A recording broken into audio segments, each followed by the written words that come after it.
The fog rolls in from Toluca Lake like a living thing. It moves through empty streets, past abandoned buildings, over rusted playground equipment that hasn't heard children's laughter in decades. Silent Hill sits in that fog the way a body might sit in shallow water, half submerged, half visible, the line between what is and what isn't becoming increasingly difficult to discern. This is the town as most people experience it when they arrive, the fog world, the quiet place, the realm of muted sounds and obscured vision where nothing is quite right but nothing is overtly wrong either. But beneath that fog lies something else, something that waits, something that transforms ordinary streets into industrial nightmares, that turns walls into rust and blood, that makes the world itself seem to breathe with malicious intent. This is the other world, and understanding its true origin means understanding the mechanics of trauma, the nature of psychic power, and how a resort town in Maine became a focal point for humanity's darkest psychological manifestations. The question that has haunted players and theorists for over 2 decades is deceptively simple. What is the other world, and where does it come from? The answer, as with everything in Silent Hill, is layered, complex, built from multiple truths that exist simultaneously, each one valid depending on which character's perspective you occupy, which game in the series you're examining, which interpretation of canon you accept as definitive. The other world is personal and universal. It is created and discovered. It is punishment and expression. It is hell made manifest and therapy made visible. To truly understand the other world's origin, we must begin with the land itself. Long before the town of Silent Hill existed, before European colonizers arrived to claim territory and build settlements, before the Order established their foothold and began their rituals, the indigenous peoples of the region recognized something about this place. They called it the place of the silent spirits, and they conducted ceremonies here because the land held power. Not evil power necessarily, not cursed in the way we might imagine from horror fiction, but power that was sacred and dangerous in equal measure. A thin place, as some spiritual traditions would describe it, a location where the barrier between the material world and the spiritual realm were thin enough that things could pass through if the conditions were right.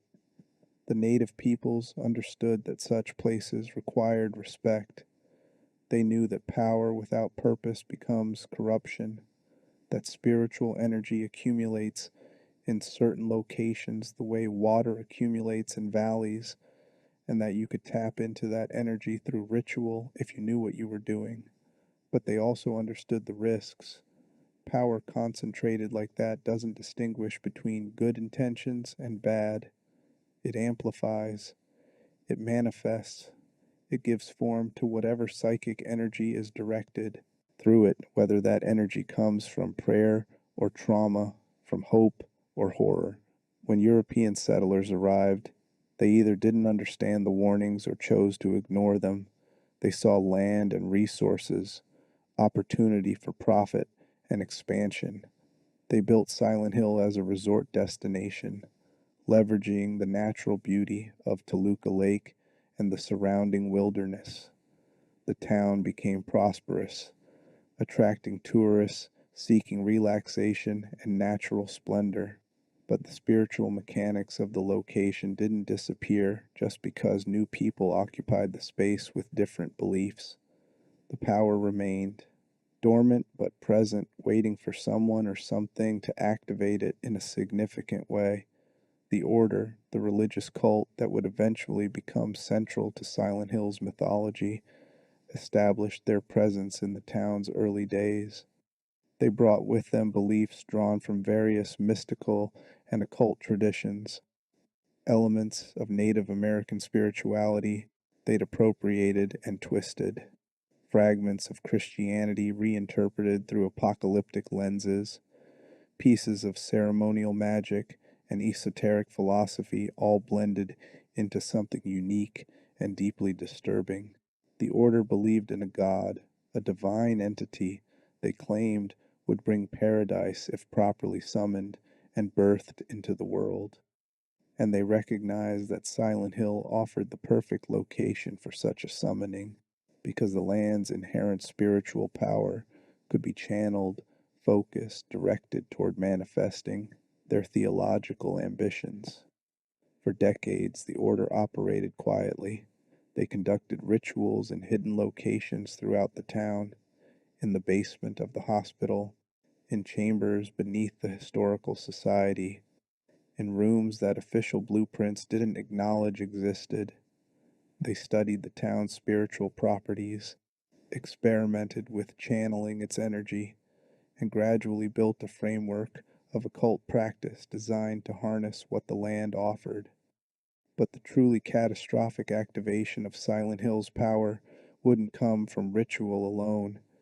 It would come from something far more primal and unstoppable: the suffering of a child. Alessa Gillespie was born to Dahlia Gillespie, a high priestess in the Order, sometime in the early 1970s. From birth, Alessa possessed powerful psychic abilities. She could move objects with her mind. She could sense things others couldn't perceive. She could, according to some accounts, kill with thought alone if sufficiently provoked. These abilities made her simultaneously valuable and vulnerable. Valuable to her mother and the Order, who saw in her the perfect vessel for their God, and vulnerable because such power in a child guaranteed that her life would not be her own. Alessa's childhood was defined by isolation and abuse. Her mother groomed her for a sacred purpose Alessa neither understood nor wanted. Her peers at school bullied her relentlessly, targeting her for being different, for being the daughter of the strange woman who ran the antique shop and muttered about divine plans. Alessa retreated into books and imagination, into the butterfly collection she maintained in her room, into the small corners of autonomy a child tries to carve out when the world around them offers no safety. When Alessa was 7 years old, Dahlia enacted the ritual that would change Silent Hill forever. The specific details vary slightly depending on which account you examine. The original game, the prequel origins, the supplementary materials released by Konami, but the essential truth remains consistent. Dahlia attempted to impregnate her daughter with the Order's god, using fire as the purifying element in a ceremony that reflected the cult's belief that clergy members could be offered to God through flame. The ritual went catastrophically wrong. Whether Dahlia intended to burn Alessa so severely or whether the fire escaped her control is unclear. What matters is the result. A 7-year-old child's suffering burns over most of her body, burns so severe that survival should have been impossible. Alessa should have died that night in the Gillespie house as flames consumed it, but she didn't die. The god fetus planted inside her during the ritual kept her alive, sustaining her body past the point where death would have been merciful.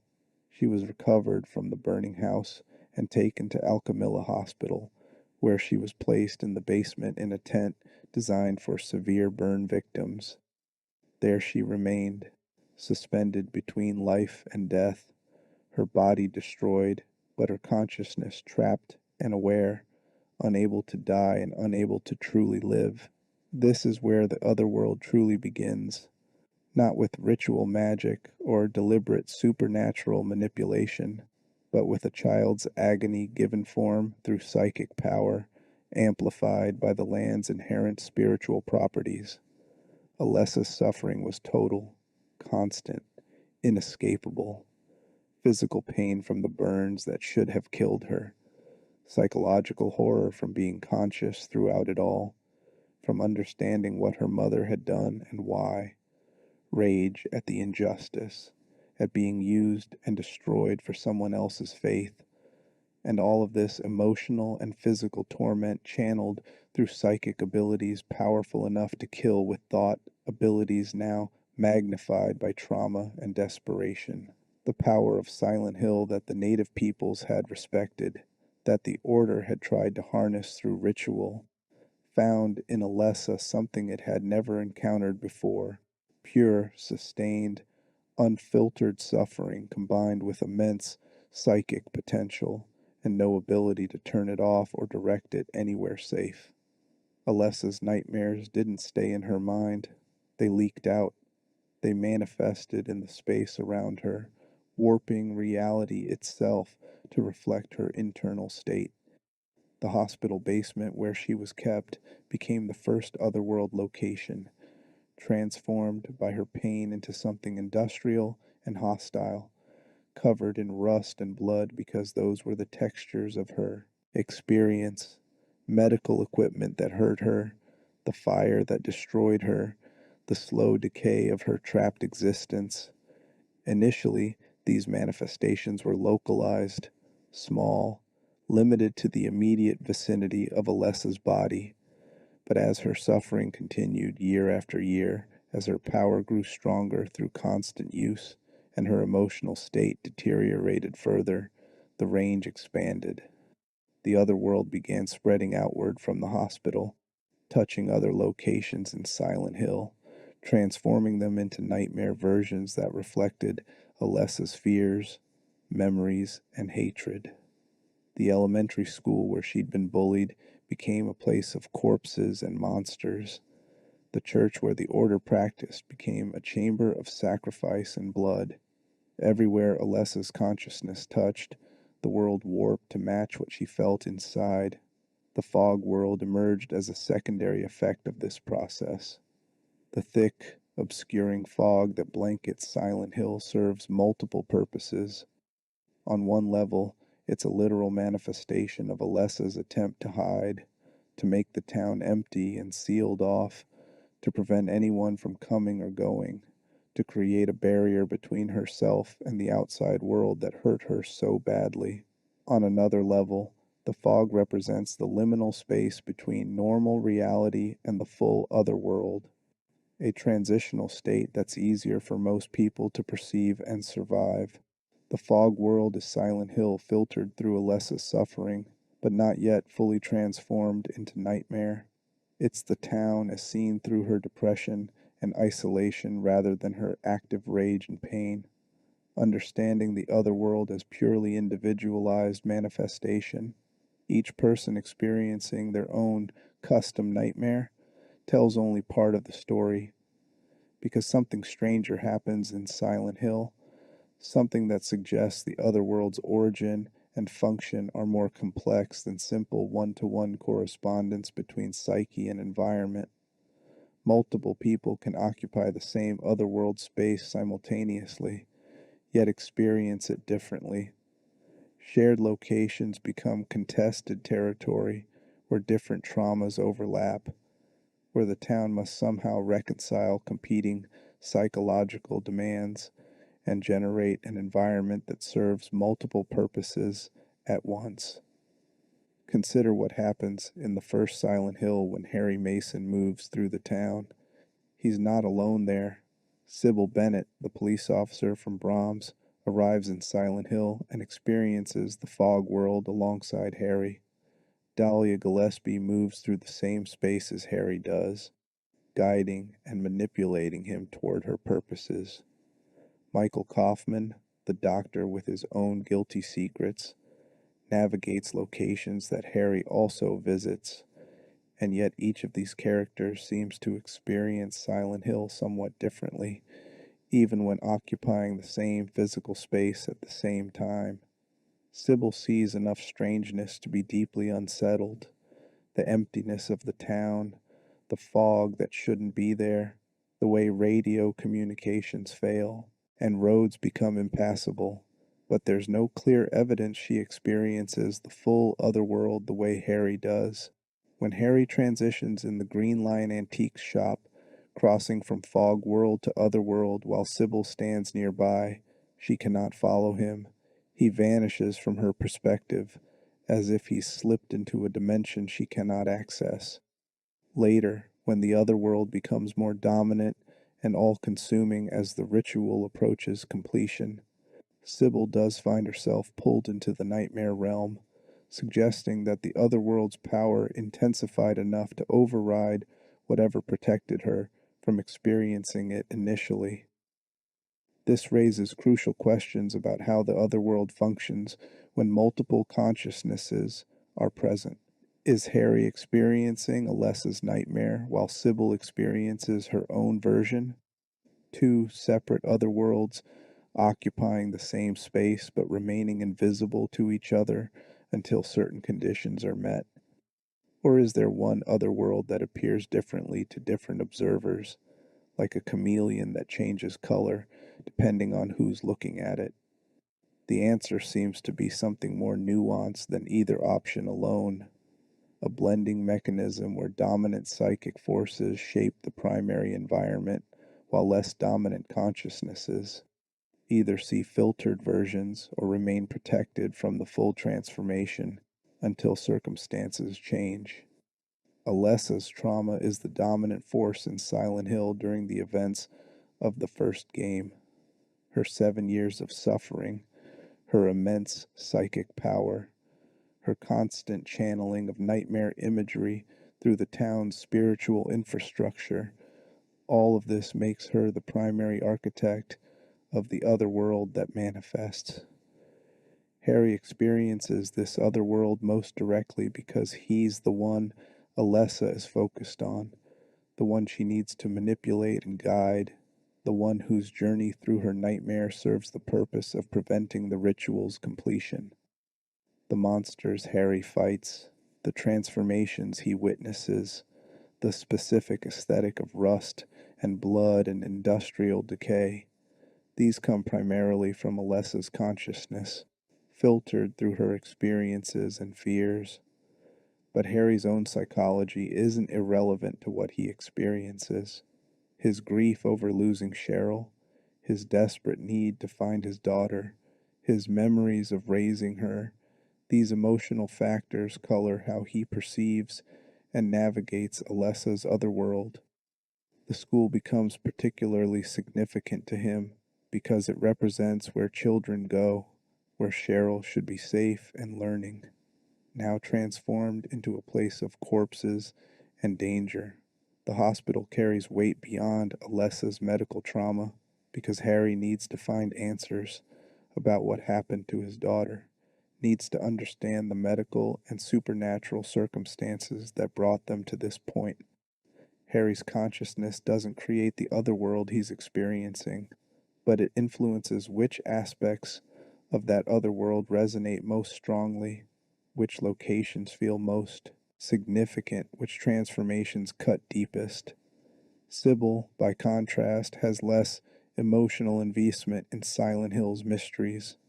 She's a police officer doing her job, concerned about the strange situation, but not carrying the kind of intense trauma or desperate need that would make her vulnerable to full otherworld manifestation. Her psychological state doesn't generate enough energy for the town to work with. She sees the fog world, the transitional space between reality and nightmare, but remains largely protected from the deeper transformation until the ritual's power becomes overwhelming enough that distinction stops mattering. At that point, near the end of the game, the other world has become so dominant that it affects everyone in town regardless of their individual psychological state. Alessa's nightmare has achieved critical mass. This suggests a hierarchy of otherworld experience. At the lowest level, people with minimal trauma or guilt might visit Silent Hill and experience nothing unusual. It's just a fog-covered town with bad roads and strange emptiness. At the next level, people like Sybil experience the fog world but remain somewhat insulated from full transformation, seeing enough strangeness to be unsettled but not enough to be destroyed. At higher levels, people like Harry, who are deeply emotionally engaged with whatever trauma is driving the other world's manifestation experience, extensive transformation, and monster encounters, forced to navigate nightmare environments for hours or days. And at the highest level, people like Alessa or James Sunderland, whose trauma is actively generating the otherworld experience total immersion, where the boundary between their psyche and the environment disappears completely. Silent Hill 2 demonstrates this hierarchy even more explicitly through the character of Laura, the young girl who was Mary's friend in the hospital. Laura moves through Silent Hill alongside James, visiting many of the same locations, yet she experiences nothing monstrous. She sees no creatures. The other world doesn't manifest for her. When James fights monsters in her presence, she's oblivious to the violence happening around her. This isn't because Laura is unaware that she's in Silent Hill. She clearly recognizes where she is, but because she carries no guilt, no trauma that would make her psychologically compatible with the town's power. Laura sees Silent Hill as Mary described it to her, a beautiful vacation spot, a place of happy memories, somewhere special and important. Her innocence, her lack of psychological wounds deep enough to activate the town's nightmare mechanisms, protects her completely from the other world's influence. She walks through the same spaces where James encounters Pyramid Head and nurses and abstract daddy, but for her, those spaces remain empty and quiet. This proves definitively that the other world is not purely objective transformation of physical space. If it were, Laura would see the eye out monsters even if she couldn't understand them. Instead, the other world is perceptual, existing as a layer of reality that only becomes visible to consciousnesses that resonate with it on the right frequency. But this creates fascinating complications when two people who are both experiencing otherworld manifestations interact. James can see Angela's version of the other world when he encounters her on the burning staircase. Even though his own other world isn't characterized by fire, he can witness her specific nightmare bleeding into or overlapping with his own. Similarly, when James fights Abstract Daddy, Angela's monster, the manifestation of her childhood sexual abuse, he's able to perceive and interact with something that emerged from someone else's trauma. This suggests that while each person's otherworld is primarily shaped by their own psychology, there's enough overlap or shared space that multiple nightmares can intersect, can become visible to each other, can create zones where different traumas occupy the same environment. The mechanism by which this works is never fully explained, but it seems to function like channels of psychic energy that occasionally cross or merge. James's guilt and Angela's trauma are different in content, but similar in intensity, similar in the kind of psychological weight they carry. Both are experiencing sexual shame and horror.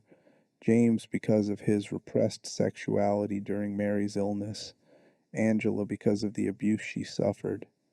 Both are dealing with violence they've committed or violence done to them. These thematic similarities create enough resonance that their other worlds can interact, can become mutually visible when they occupy the same space at the same time. This overlapping quality adds another dimension to the other world's origin story. It's not just that Alessa created a mechanism for individual nightmare manifestation, though that's part of it.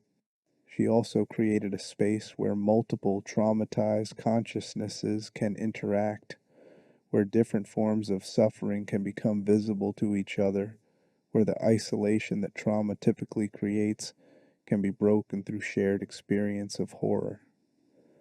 Angela and James both feel utterly alone in their guilt and pain, but Silent Hill forces them to witness each other's suffering, to see that they're not unique in their psychological destruction, even if the specific details differ.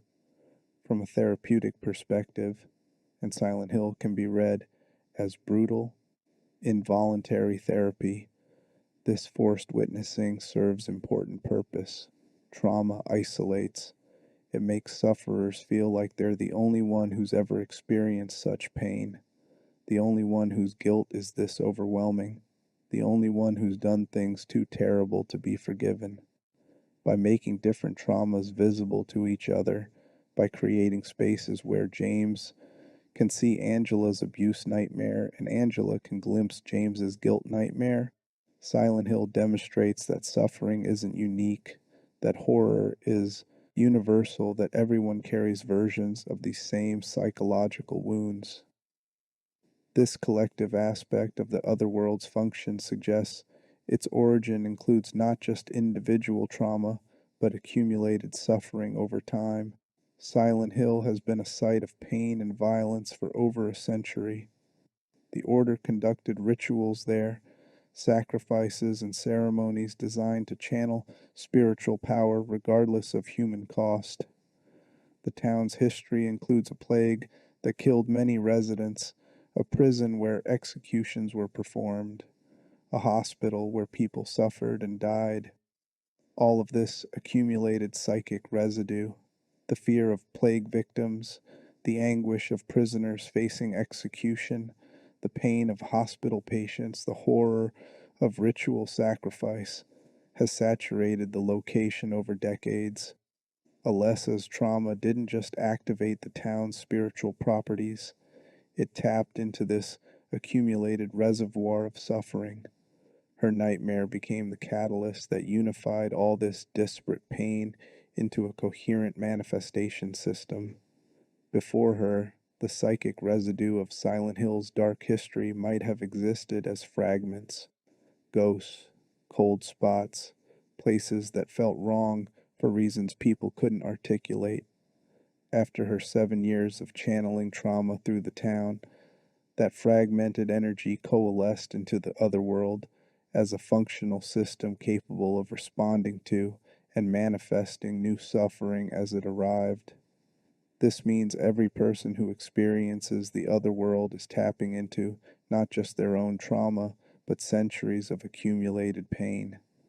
The industrial aesthetic that dominates otherworld transformations doesn't come solely from Alessa's hospital experience or James's medical associations with Mary's illness.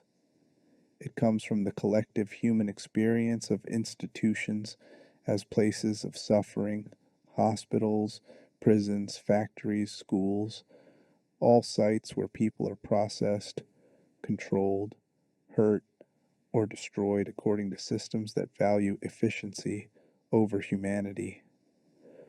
The otherworld draws on this collective understanding, this shared cultural knowledge of what institutional suffering looks and feels like, to create environments that feel archetypal rather than purely personal. The monsters that populate various characters' otherworlds show similar collective influence. While each person experiences creatures specific to their trauma, James's nurses, Alessa's child monsters, Angela's sexual abuse manifestations, there are underlying patterns to how trauma takes physical form. Things with mouths represent communication gone wrong, words that hurt, screams that couldn't be voiced. Things with limbs that move wrong represent loss of bodily autonomy, violation, the sense that your physical form has been corrupted. Things that pursue represent guilt that won't stay buried, memories that hunt you, the sense of deserving punishment. These patterns appear across different characters' experiences because they tap into universal aspects of how trauma functions psychologically. Carl Jung's concept of the collective unconscious, the theory that human consciousness includes not just personal psychological content, but shared archetypal patterns inherited from human evolutionary history, provides useful framework for understanding this aspect of the other world.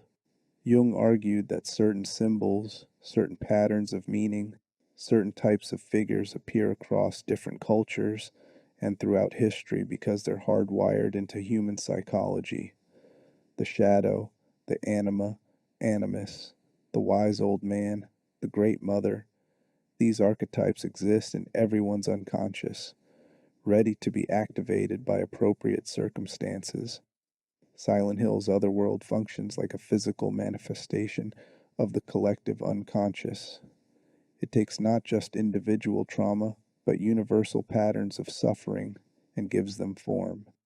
Pyramid Head, for instance, works as James's personal manifestation of guilt and punishment, but his design draws on archetypal imagery: the faceless executioner, the heavily armored inhuman judge, the monster that punishes without mercy or explanation. These are figures that appear in human mythology and nightmare across cultures because they represent something fundamental about how we experience judgment and guilt. Silent Hill makes the archetype literal, gives it physical presence, allows it to function as both personal manifestation and universal symbol simultaneously. This collective aspect of the otherworld's origin means that while Alessa's trauma activated the system, what she activated was something older and deeper than her individual suffering. She opened a channel to the collective unconscious itself, to the accumulated weight of human trauma throughout history, to archetypal patterns of suffering that exist beyond any one person's experience. Silent Hill became a place where those universal patterns could manifest physically, where the boundary between personal and collective trauma dissolved, where individual nightmares tapped into humanity's shared repository of horror. This explains why Silent Hill continues to function after Alessa's story reaches its conclusion. She didn't just create a personal nightmare that would disappear when she did. She connected Silent Hill's spiritual properties to something fundamental about human consciousness itself. As long as people continue to experience trauma, and they always will, Silent Hill will continue to have material to work with. As long as guilt and suffering exist, and they're inherent to human experience, the town will continue responding to those who arrive carrying psychological wounds deep enough to activate its power. The fog that blankets Silent Hill serves as perfect symbol of this collective aspect. Fog obscures, makes boundaries unclear, transforms familiar spaces into uncertain territory. It's the space between clarity and confusion, between reality and dream, between individual experience and shared nightmare. In the fog, you're alone but also potentially connected to everyone else who's lost in the same obscured space. You can't see them, can't know if they're experiencing the same things you are, but you're all moving through the same transformed environment, all trying to navigate terrain that refuses to remain stable or comprehensible. When multiple people occupy Silent Hill's fog world simultaneously, they exist in a liminal space where their individual consciousnesses are separate but not entirely independent. Their traumas remain personal, but the environment responding to those traumas becomes shared territory. Harry and Sybil can occupy the same fog-covered street, each perceiving it slightly differently based on their psychological state, yet both experiencing enough overlap that they can communicate, can confirm to each other that yes, something is wrong here. Yes, the town has transformed in ways that shouldn't be possible. This blending of personal and collective experience makes Silent Hill's horror more effective than if it operated purely on individual psychology or purely on universal archetypes. If the other world was entirely personal, it would become solipsistic, meaningless to anyone except the person experiencing it. If it was entirely universal, it would lose the intimate psychological precision that makes Silent Hill's monsters and environments so devastating. By existing in the space between personal and collective, by drawing on both individual trauma and universal patterns of suffering, the other world achieves resonance at multiple levels simultaneously. Alessa's origin story for the other world, then, includes not just her personal nightmare, but her inadvertent connection to humanity's collective nightmare. Her suffering was intense enough and her power strong enough that it didn't just manifest her individual trauma, it opened Silent Hill as a channel for all trauma, for the accumulated weight of human suffering throughout history. She became a conduit, and Silent Hill became the place where that conduit remained permanently open, where anyone carrying sufficient psychological weight could plug into the same system she activated, could draw on the same reservoir of collective horror she first tapped into. This is why the Otherworld feels both intimate and archetypal, both personally targeted and universally resonant. It's reading your specific guilt, your particular trauma, your individual psychological wounds, but it's expressing that personal content through collective symbols, through archetypal patterns, through imagery that draws on shared human understanding of what suffering looks like. Your monsters are unique to you, but they're also recognizable to everyone else because they tap into universal experiences of fear, guilt, violation, loss. The town's spiritual properties that the native peoples recognized weren't just about location being more spiritually potent than others. They were about Silent Hill existing as a thin place where individual consciousness could more easily access collective consciousness, where personal experience could connect to universal patterns, where the boundary between self and other became permeable enough that shared nightmare became possible. Alessa didn't create this property. It predated her by centuries, perhaps millennia, but she activated it at unprecedented scale, demonstrated its full potential, turned what was subtle spiritual phenomenon into overwhelming psychological reality. Every person who comes to Silent Hill after Alessa is, in essence, adding to the collective pool of trauma the town draws from. James's guilt over killing Mary becomes part of the reservoir. Angela's abuse trauma gets incorporated. Eddie's bullying and violence contributes. The town learns from each person, adds their specific suffering to its database of horror, refines its ability to manifest psychological pain in physical form. The otherworld evolves through accumulated experience, becomes more sophisticated in its ability to read consciousness and generate appropriate nightmares, develops a larger vocabulary of symbols and monsters to draw from. This evolutionary aspect of the otherworld's origin means it's not static, it's growing, learning, becoming more effective at its function with each traumatized person who passes through.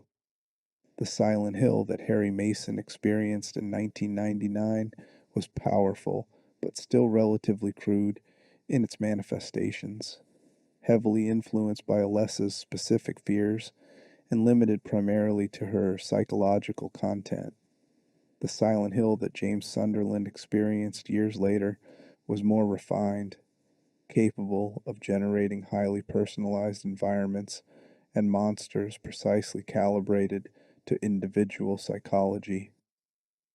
The town had learned from Alessa's nightmare how to create nightmares more generally, had expanded its repertoire beyond one girl's trauma to encompass trauma more universally. This suggests that the otherworld's origin is not a single historical moment, but an ongoing process. Yes, Alessa activated it. Yes, her trauma provided the initial template. But the true origin continues with every person who experiences it, with every new trauma that gets added to the collective pool, with every refinement of the mechanism by which consciousness becomes environment. The other world is always originating, always being created anew by each person whose suffering flows through Silent Hill's spiritual infrastructure and manifests as physical horror. Understanding this collective dimension of the otherworld's origin adds depth to its horror. You're not just facing your personal demons made literal, you're facing your personal demons connected to and amplified by humanity's collective experience of similar suffering. Your guilt about a specific action connects to the archetypal guilt humans have always felt. Your trauma from particular abuse connects to the universal pattern of violation and suffering. Silent Hill takes what's most intimate and personal about your pain and shows you how it's actually part of something larger, something that extends beyond your individual experience into the shared psychological heritage of the species. This is simultaneously comforting and horrifying. Comforting because you're not alone in your suffering. Others have felt this before, will feel it again. The patterns are universal. Horrifying because that means your trauma isn't unique. Your guilt isn't special. You're just another iteration of eternal human patterns of suffering and moral failure. The other world strips away the sense that your pain is yours alone, shows you that you're drowning in a river that has flowed through human consciousness forever, that will continue flowing long after you're gone. Alessa opened the channel. The collective unconscious flows through it, and everyone who comes to Silent Hill after her finds themselves immersed in that flow, their personal trauma becoming just one more drop in an ocean of accumulated human suffering. Understanding Alessa as the origin point of Silent Hill's Otherworld explains several key aspects of how it functions in the original game. The siren that announces transitions from Fog World to Otherworld isn't arbitrary atmospheric choice. It's rooted in Alessa's memory. The siren was likely one of the last sounds she heard before losing consciousness during the fire, a warning signal that came too late to save her, but loud enough to burn itself into her psyche. When the world shifts, that sound precedes it because, in Alessa's trauma response, the siren means danger is coming, means transformation is imminent, means the relatively safe state is about to give way to something worse.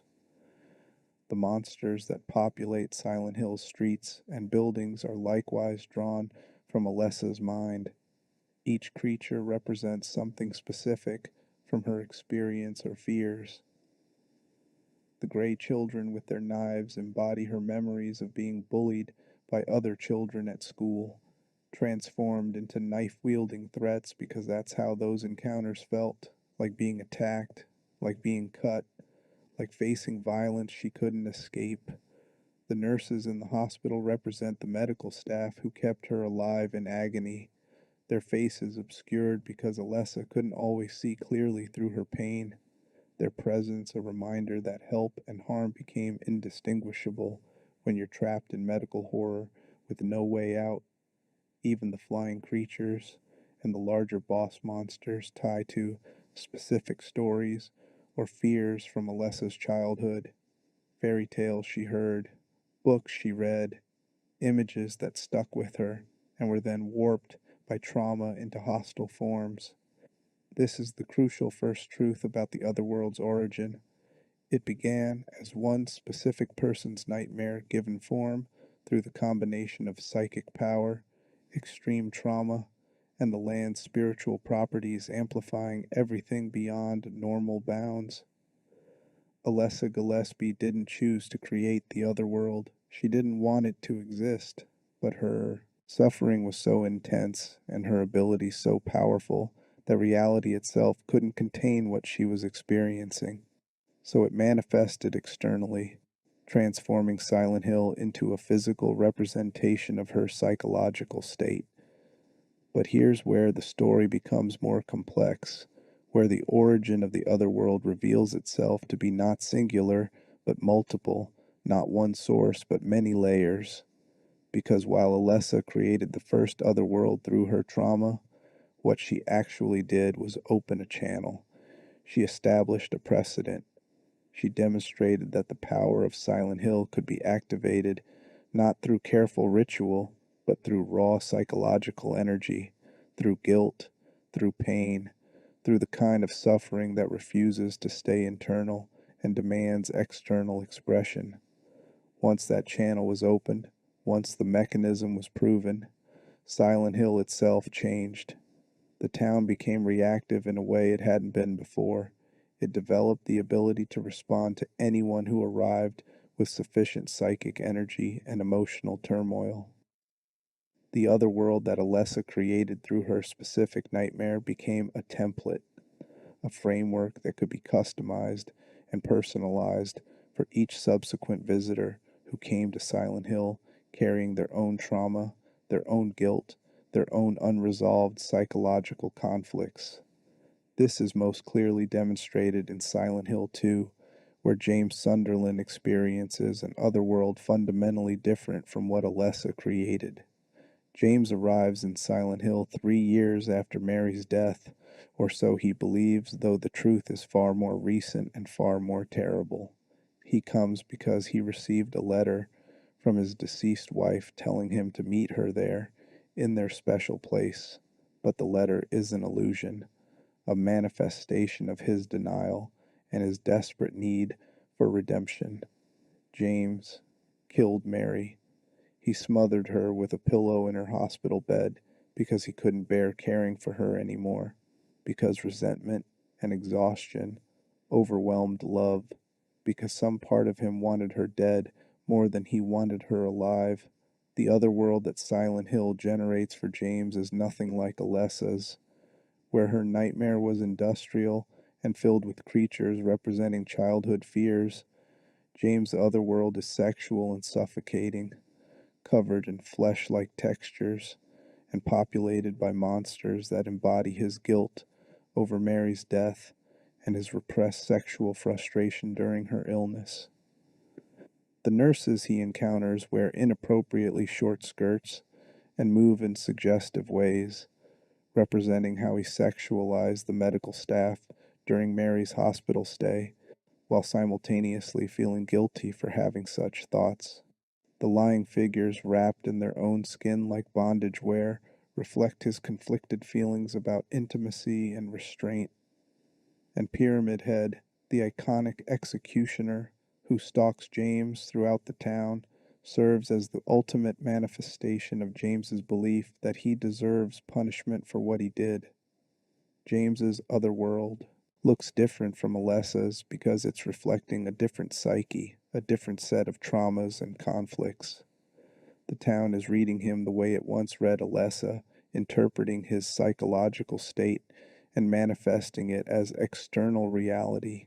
The mechanism is the same, suffering amplified by Silent Hill's power until it becomes environment, but the specifics are unique to the individual experiencing it. This means that the other world isn't one fixed place, but rather a personalized hell that adapts to whoever is trapped there, showing them not what they fear they might encounter, but what they fear they are, what they fear they've done, what they cannot escape inside themselves. The Book of Lost Memories, an official supplementary guide released by Konami, explicitly confirms this interpretation. In discussing James's journey, it states that the other world is a manifestation of the depths of his consciousness, that what the power of the town causes to appear before him is a combination of his delusions and his desire for punishment. It's not Alessa's nightmare anymore, even though her trauma established the mechanism. It's James's nightmare, custom built from his guilt and repression, using the framework that Alessa's suffering created, but filling it with entirely different content. This personalization extends to other characters as well. Angela Orozco, one of the other tormented souls James encounters in Silent Hill 2, experiences her own version of the other world distinctly different from what James sees. Angela's other world is defined by fire and sexual imagery, reflecting her trauma from childhood sexual abuse at her father's hands. When James encounters her on a burning staircase near the end of the game, he asks if she's okay, and she responds that for her, it's always like this, always burning, always hell. The fire isn't real in the sense that James can feel it, but it's absolutely real for Angela because her psychological state generates that specific manifestation. She's trapped in an other world where the flames never stop, where the heat mirrors her internal sense of being in hell, where everything is scorched by the trauma she can never escape. Similarly, Eddie Dombrowski's version of the other world appears cold and frozen, filled with hanging carcasses like a meat locker, reflecting his history of being bullied and his escalating violence as a response to that bullying. Each character in Silent Hill 2 is experiencing a personalized other world generated by their own psychology, yet they can occasionally intersect. James can see Angela's fire even if he can't feel it, can witness her specific nightmare even while trapped in his own. This suggests that the other world is both individual and somehow shared, that these personalized hells exist in the same space but with different filters applied depending on who's observing. The question then becomes, if Alessa created the original otherworld through her trauma, but subsequent visitors experience their own personalized versions, what exactly is the relationship between these manifestations? Is there one otherworld that changes appearance depending on the viewer, or are there multiple otherworlds layered on top of each other? The answer appears to be both, paradoxically.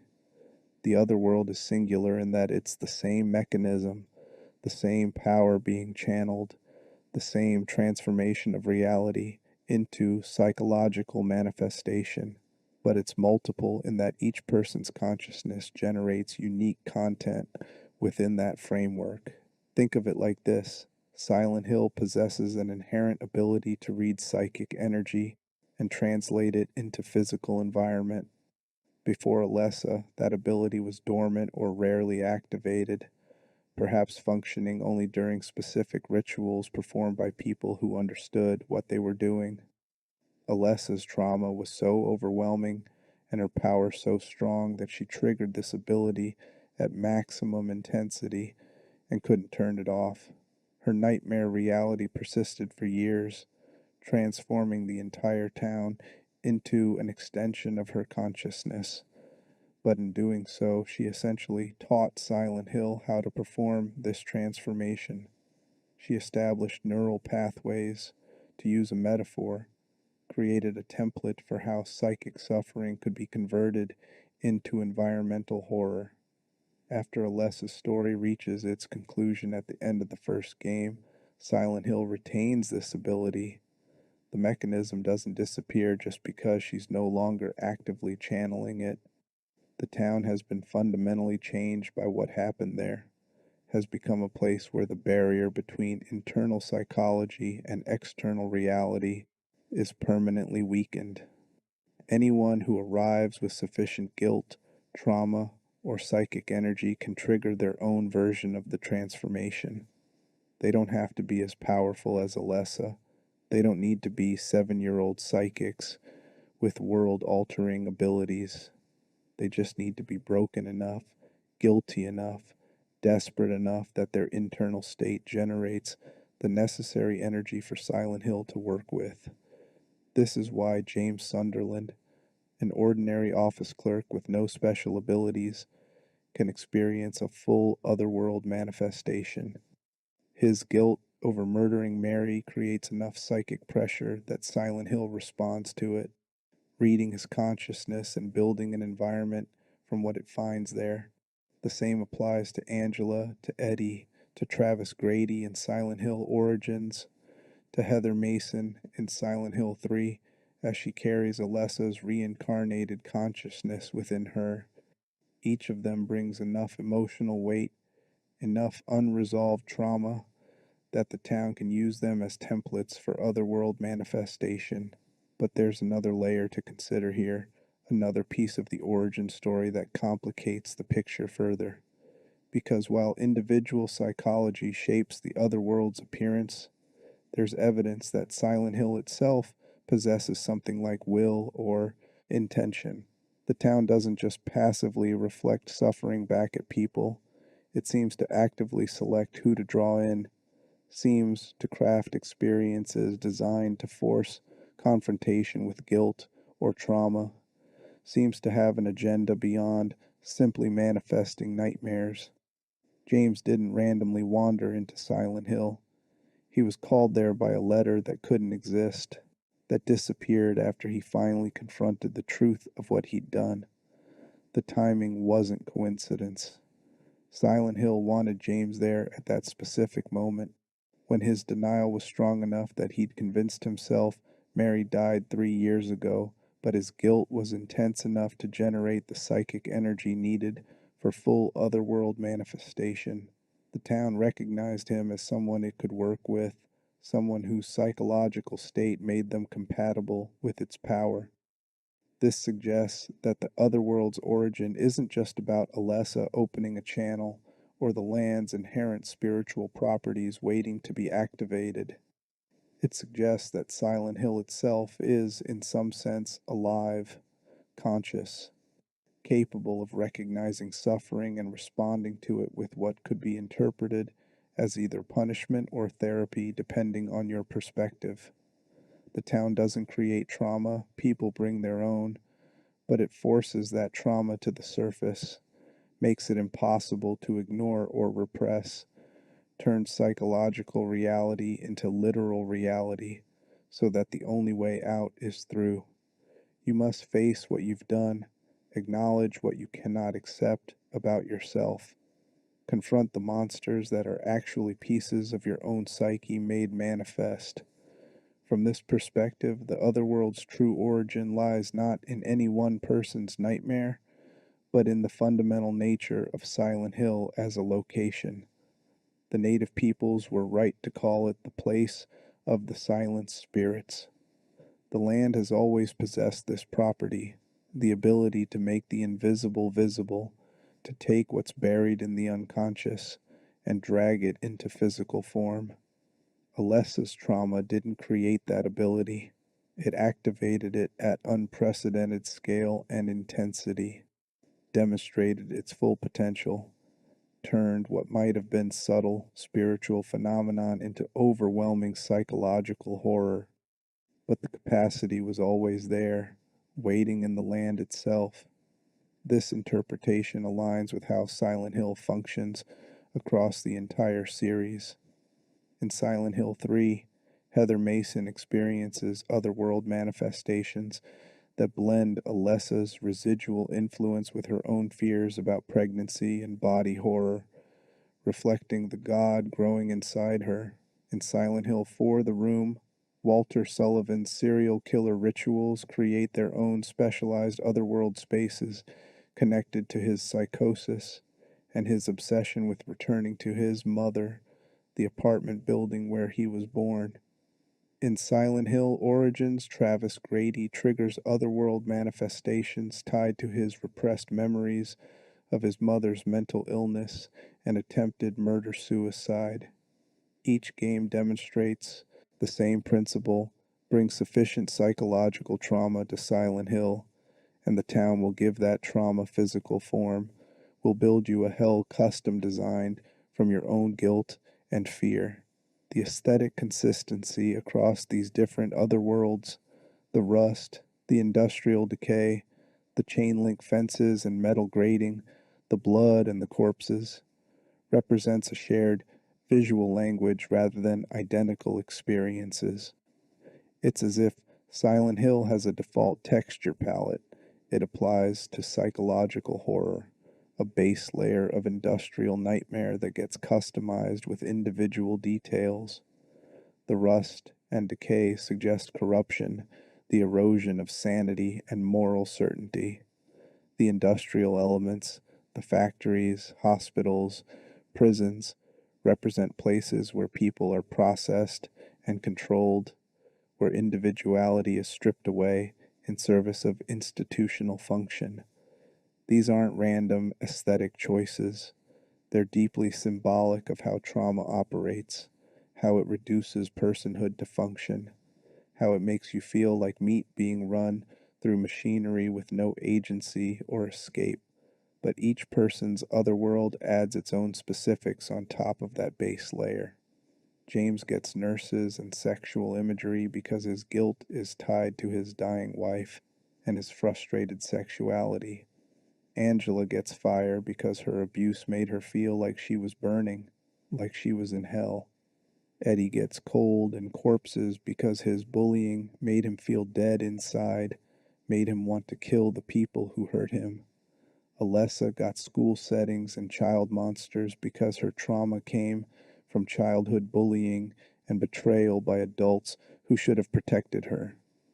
The other world is both universal and personal, both a shared space of horror and an individualized nightmare. There's also the question of whether the other world is literal or metaphorical. Is this transformation actually happening? Are walls really becoming rust? Are creatures really manifesting? Or is it psychological, a shared delusion experienced by people whose minds are breaking under the weight of their guilt? The games themselves leave this deliberately ambiguous, offering evidence for both interpretations. Characters can interact with otherworld elements, can find real objects there that persist when reality returns, can be injured or killed by monsters. This suggests literal transformation, but there are also moments where the otherworld seems like it might be purely perceptual, where characters question what's real, where the boundary between hallucination and reality becomes impossible to determine. The most likely answer is that this distinction doesn't matter within Silent Hill's framework. The other world is both literal and metaphorical simultaneously because Silent Hill operates according to psychological rather than physical laws. When your guilt becomes so overwhelming that it manifests as a 9-foot tall executioner with a pyramid for a head, that manifestation is real in every sense that matters. Pyramid Head can hurt you. He moves through physical space. He has weight and presence, but he's also a metaphor, a symbol, a piece of your psyche given temporary form. The other world exists in a space where the distinction between literal and metaphorical collapses, where symbols become physically real because consciousness has been given the power to reshape environment. This brings us back to the land itself, to the spiritual properties that the native peoples recognized. What if the true origin of the otherworld isn't Alessa, or the cult, or individual trauma, but rather the fundamental nature of Silent Hill as a place where consciousness affects reality more directly than usual? Most locations maintain strict separation between inner experience and outer environment. You can feel guilty, but the world around you doesn't transform to reflect that guilt. You can have nightmares, but they stay in your head. Silent Hill removes that separation. It's a place where the barrier between mind and world is thin enough that sufficiently intense psychological states leak through, where trauma doesn't just affect how you perceive things, but actually changes the things themselves. If this is correct, then Alessa's contribution wasn't creating the other world, but demonstrating its full potential. She was the first person in Silent Hill's recent history to experience trauma intense enough and possess power strong enough to trigger total environmental transformation. Her nightmare became the template not because she invented the mechanism, but because she was the first to activate it at maximum scale. Before her, Silent Hill's power might have manifested in subtler ways: uncanny feelings, strange coincidences, localized phenomena that people could rationalize or ignore. After her, after 7 years of her channeling pure suffering through the town's spiritual infrastructure, that power became impossible to ignore. It became dominant. It became the primary way Silent Hill interacted with human consciousness. The Order's rituals, their attempts to birth God through Alessa, inadvertently accomplished something they never intended. They wanted to manifest divinity. What they actually did was break down the walls between psychological and physical reality in a way that couldn't be undone. They transform Silent Hill from a place with spiritual potential into a place that actively responds to and manifests human suffering. Every subsequent person who comes to the town with trauma heavy enough to activate its power is, in a sense, channeling what Alessa started, using the mechanism she established through her years of agony. This also explains why Silent Hill seems to draw people to it. The town doesn't affect everyone. Casual visitors, people without significant guilt or trauma, can pass through without experiencing anything unusual. But people carrying the weight of terrible deeds, of unresolved pain, of guilt they can't process find themselves called to Silent Hill often, without fully understanding why. James receives an impossible letter. Travis Grady is driving past when he sees the Gillespie house burning. Angela Orozco is searching for her mother, but seems drawn to the town for reasons deeper than that simple goal.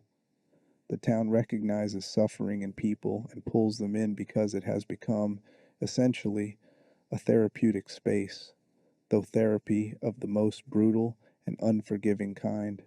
From this perspective, the Otherworld's origin story is ultimately about trauma seeking resolution.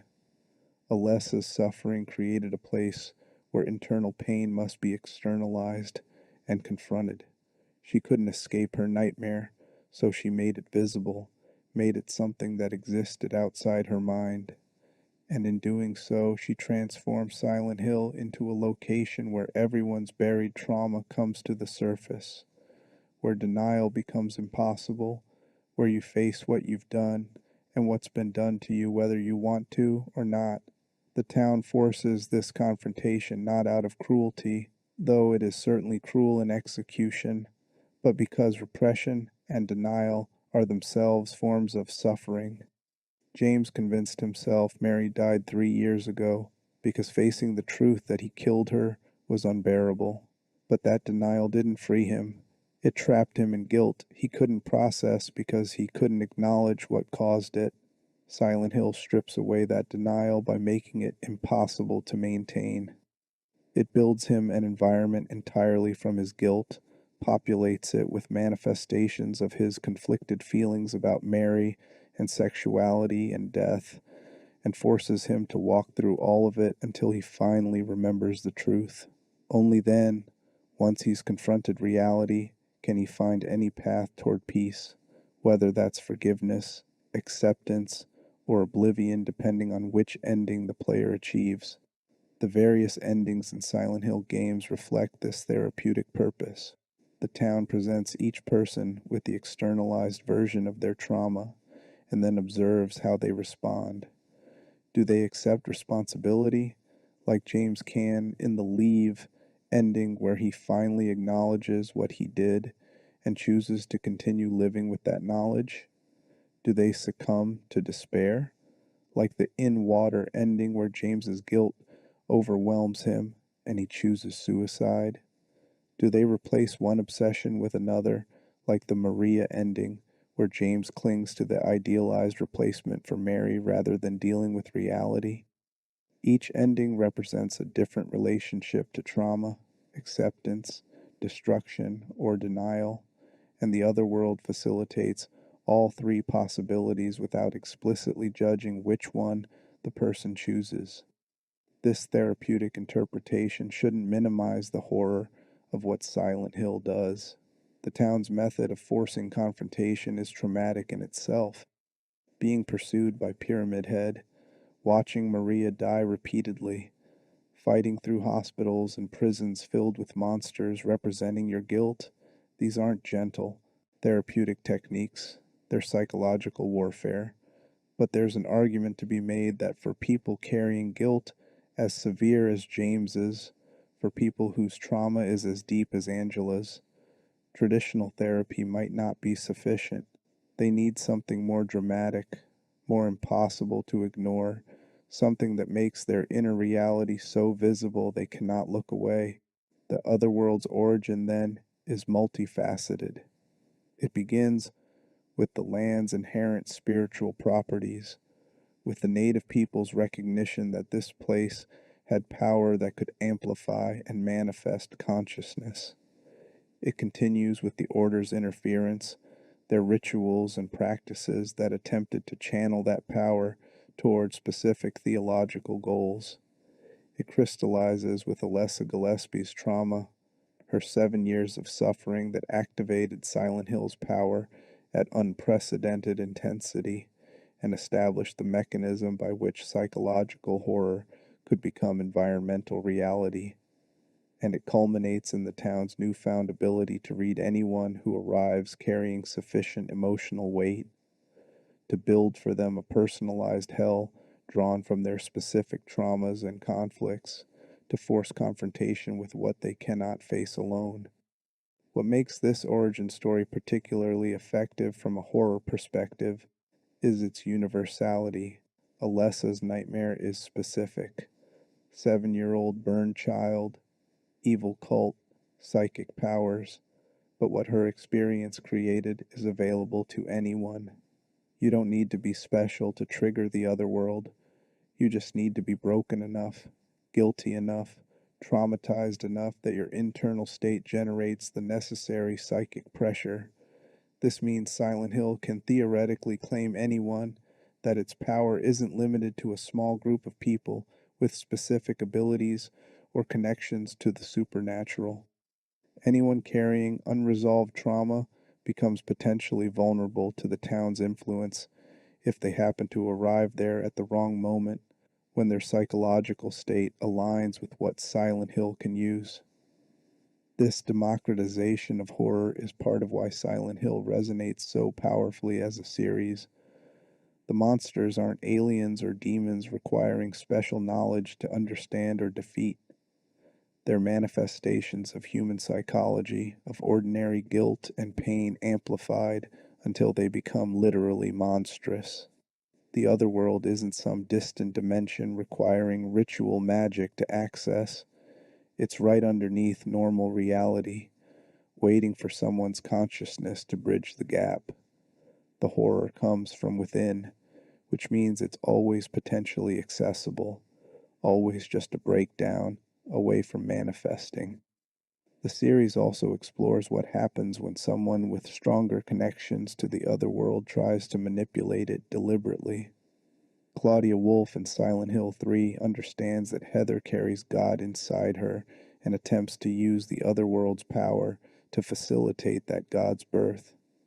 She doesn't create the otherworld, it exists independently of her will, but she can navigate it, can use it as a tool to force Heather into situations designed to accelerate the pregnancy and birth.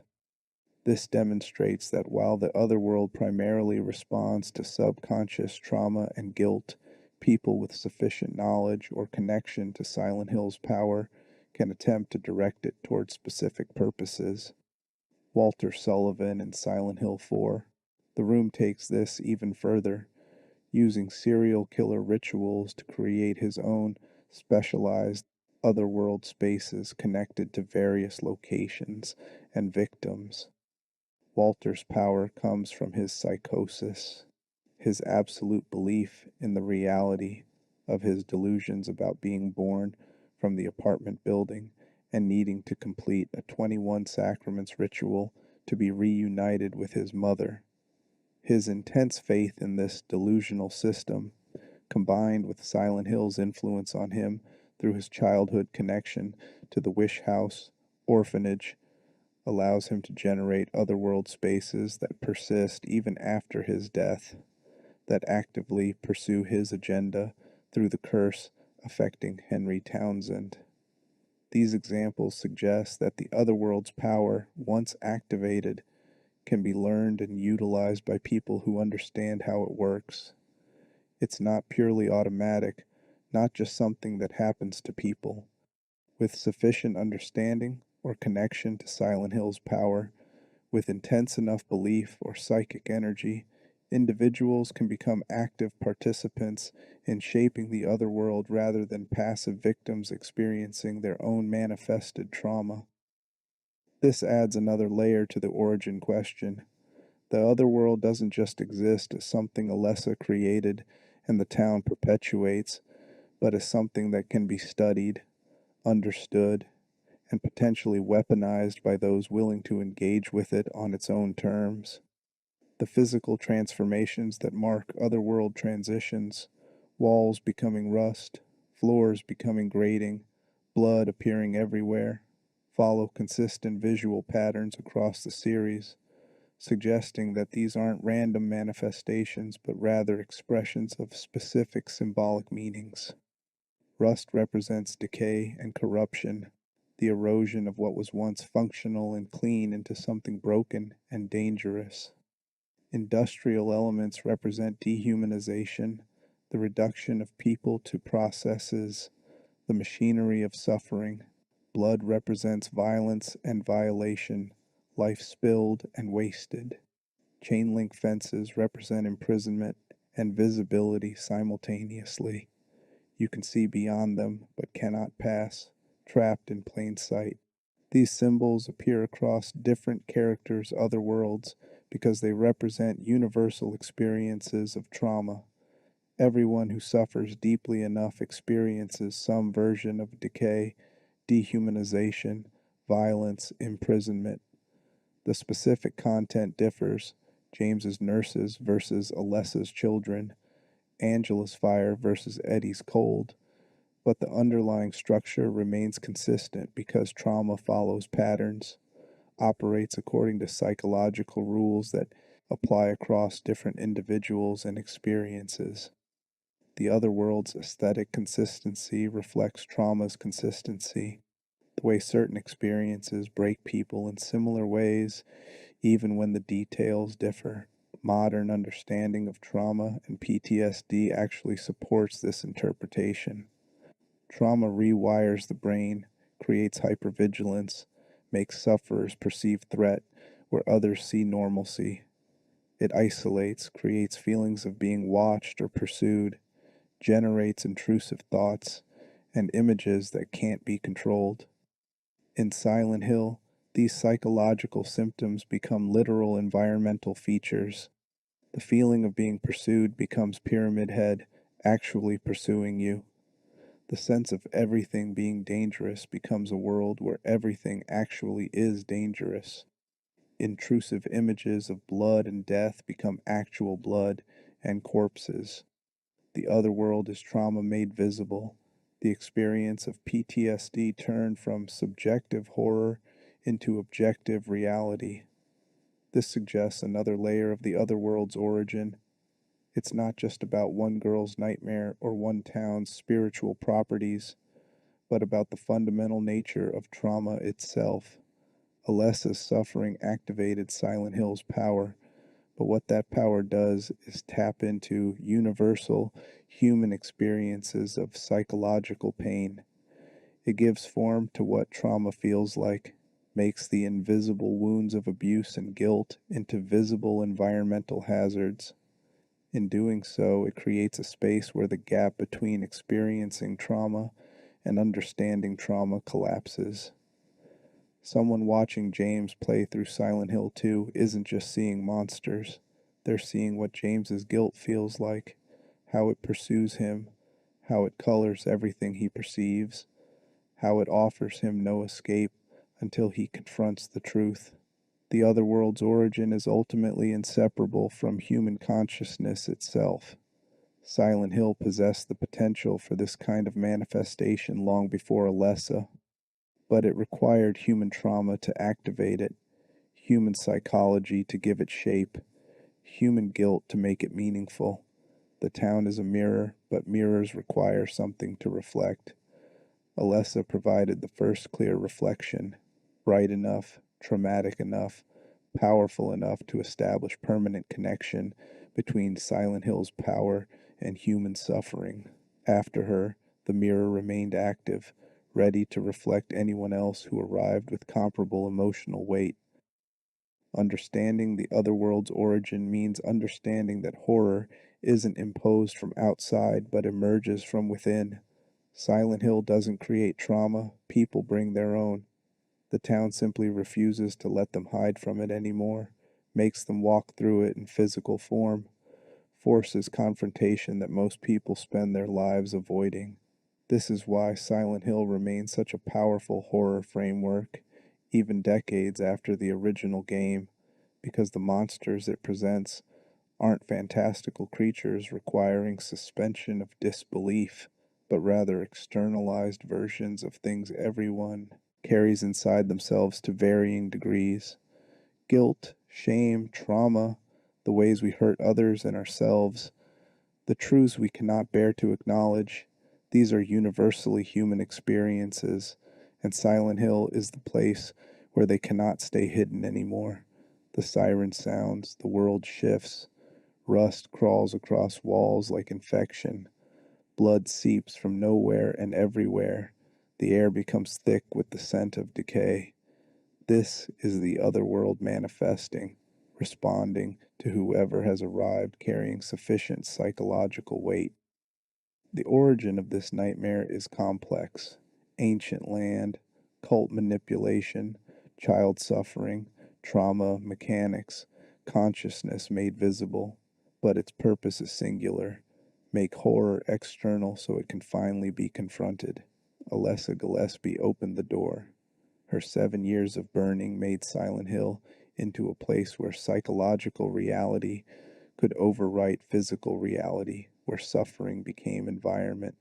But she didn't create the other world alone. The land provided the mechanism, the trauma provided the fuel, the town provided the will to respond. And every person who arrives afterward, carrying their own burden of guilt or pain, provides new content for the nightmare to display. This is the true origin of Silent Hill's Otherworld. Not one source, but many working together. Not creation, but activation. Not beginning, but ongoing process. The Otherworld exists because trauma exists, because guilt exists, because people carry within them experiences they cannot face. And Silent Hill is the place where those experiences take physical form. It began with Alessa, but continues with everyone else who comes to the town bearing wounds too deep to hide. The fog rolls in, the siren sounds, the world shifts, and the other world appears, custom built from whoever's consciousness it's reading in that moment, showing them what they cannot bear to see but must finally face if they hope to find any peace. In the end, the other world's origin is less important than its function. Whether it came from Alessa's suffering, or the land's power, or some combination thereof matters less than what it does. It makes invisible pain visible, turns psychological horror into environmental reality, forces confrontation with what we try most desperately to hide from ourselves. The origin is trauma. The mechanism is Silent Hill. The result is a place where your darkest fears, your deepest guilt, your most painful memories all become real, not to torment you arbitrarily, but to force you to acknowledge them, to deal with them, to finally face what you've been running from. That's the true horror of Silent Hill's Otherworld. Not that it exists, but that it shows you yourself. Not that it manifests nightmares, but that those nightmares were always already there, waiting inside you, needing only the right conditions to emerge into the light. Alessa opened the channel.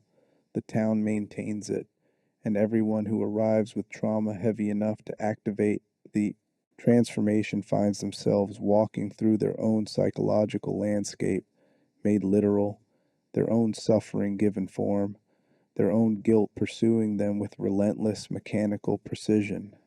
The fog was always just the surface. Beneath it, always waiting, lies the truth of what you carry inside. Welcome to Silent Hill.